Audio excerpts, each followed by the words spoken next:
Thank you for tuning into The Guy Dawson Show at the World Center of Broadcast Media, WCOBM.com. And we always enjoy getting messages from you on the message line. I don't know. You're the one that reads everything, huh? Well, Quan, we got to get someone Dawson, we love you. Send us a message and let us know what you think about our show. And Quan, you do a show. What's the name of your show? Oh, my show, thank you so much for asking me. It's called American Show. American plus Chinese is American. So anything to do with the cultural differences, including lifestyle, finances, dating relationships, and the language, cultural differences, new trends. So it's overall about the cultural differences, then build the two peoples together. Yeah, I've been on the American show before. What do we talk? We talked about relationships. We talked about American relationships and Asians. And misunderstanding happens very often. Right. You have language barriers and things like that. That was so much fun. Yeah, we say, I like you too, honey. We don't say, I love you. Right, so that's a cultural difference between China and the United and people from America. Yeah, we don't say love easily. We do say I love you too, eventually. Right, so always tune into Quan on a regular basis, and you'll learn more about how to have more like at first in your life, and then eventually love in your life. Yes, like means different levels. Depends on who you're talking with, right? Right. And to my left, I have two good friends of mine from BCN, the Business Connections Network of Nevada, and I know Becky is tuned in. I have Cashley. Yes. Also known as Ashley Watson. And I see that. I always think of Cashley because when you do your things on social media, you talk about Cashley.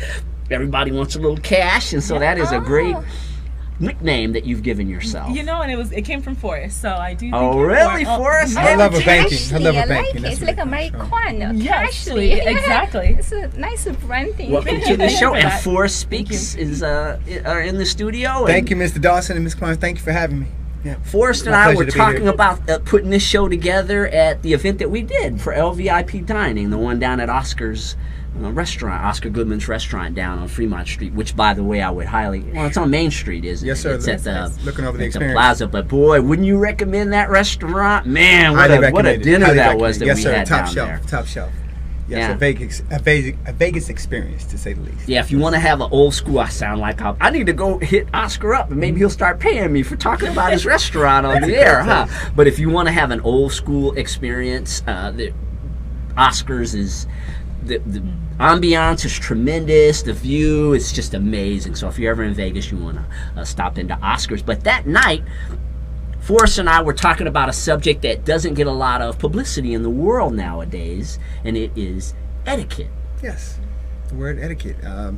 Some people don't even know how to spell it. I myself have problems spelling it sometimes. It's something. Please spell, please. Oh, E-T. Is it two T's? It's one T. E-T-I-Q-U-E. T-T-E? He got it. Okay. There you go. I always have to go to the thesaurus, but I knew you were coming on, so I figured out how to spell it. I looked it up. Once I said that, I said, I'll look it up myself so I can make sure I got it right. Yes, etiquette is a subject that sometimes it's, I don't know, nowadays it's, start the conversation off. I don't even know how to start the conversation off about etiquette. Well, I know you and I had talked about the fact that your mother was very much into finishing. She had been in finishing school, and the etiquette was something that you were raised with. It was a big deal. I went to military school. My mother was Jack and Jill. They did cotillions. They had a hope chest when they got married. It was just a big deal. She knew all sorts of plants and things around the house, and she just developed herself into a homemaker. That's what women did then. But etiquette, sometimes I can't believe some of the things I see people do in public, and that kind of bugs me out sometimes. I try not to respond, too negatively, but I was like, wow, I make sure to try not to do that if someone's looking at me. And those are some of the things we started the conversation talking about soup. Like how you should turn the soup right. spoon. Oh, you should tilt the bowl away from you and scoop the soup away from you and brush your soup, the bottom of the spoon away from you before you push. These are things that I don't know. We may not get. We're not taught. You don't go to finishing school anymore. You pick up what you can. Our mother should have taught us right. And thank you, Mother. Mother's Day is coming up, so shout out to all the mothers out there. That's right. Shout out with Mother's Day is going to be on Sunday. Special shout out to my mom, Diane Collier Spalding. Special shout out to Miss Sandy, Ashley's mom, and the mother of my kids, Shelly. Yep. Shout out to everybody's mom. So, for teaching us right. Yeah. Etiquette is something that I think it really is overlooked in a lot of areas of life. And the thing is that when you're in the presence of someone who knows etiquette, that's when you don't realize what you don't know. Okay. Because there are people who will really judge you, people who understand etiquette, how to do things correctly, and they watch you do things, and they are instantly know that you don't understand etiquette. And you don't even realize that they're thinking that. Yes. Because it's something that is not emphasized very much in our world anymore. However, people who are very successful in this world in a lot of areas understand the value of etiquette. What do you think, Ashley? Oh man, etiquette. It's a whole nother topic. I mean, it's a whole nother topic. But on the topic, I guess you could say, I've seen etiquette from my mom teaching it to me in a different standpoint. So, I mean, I don't necessarily live by an etiquette type world, but my mom has definitely trained me to, so I try to abide by it more or less. So it's an environment that he was raised in and he lives by it. And a perfect example today, we went out to lunch before, speaking about etiquette. He stands up when I come to the table, and I always get so giggly like a girl, and I'm like, oh, you don't have to stand up, but that's proper etiquette. And so my mom has taught me these things, and I'm aware of them, but I'm like, oh, I hate to practice them. So that's my standpoint on etiquette. I see it, and it's great that he practices it even on me to this day, especially on you. Yeah, I know, but it's interesting to see, more or less. I can see from the way you sit and your certain manner. You're definitely being well trained by your mom or by you. Yeah.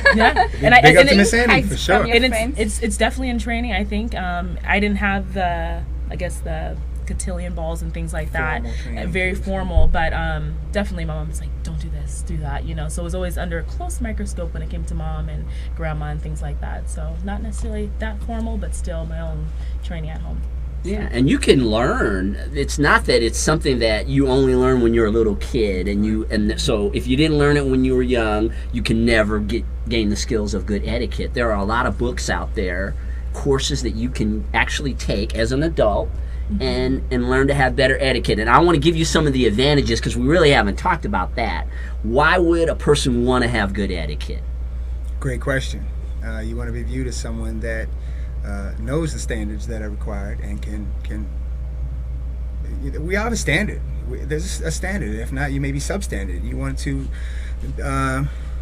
hold yourself to a higher standard first of all, but you definitely want to display to other people that you understand the norm and what's required, and that you can somewhat conform to fit a situation or circumstance. But two things I think that you hit on was you don't know what you don't know. Sometimes you're not aware. Like, no one told you, you don't know what's proper. And another thing is it's never too late, like you said, to get your skills together, polish up on your skills. I like to ask questions sometimes.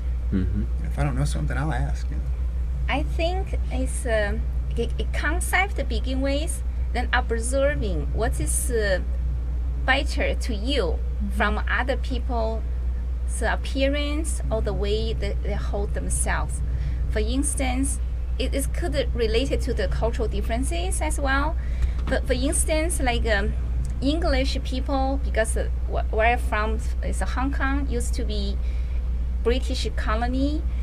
So they have a certain table manner. When you eat, they have so many sets of forks and knives.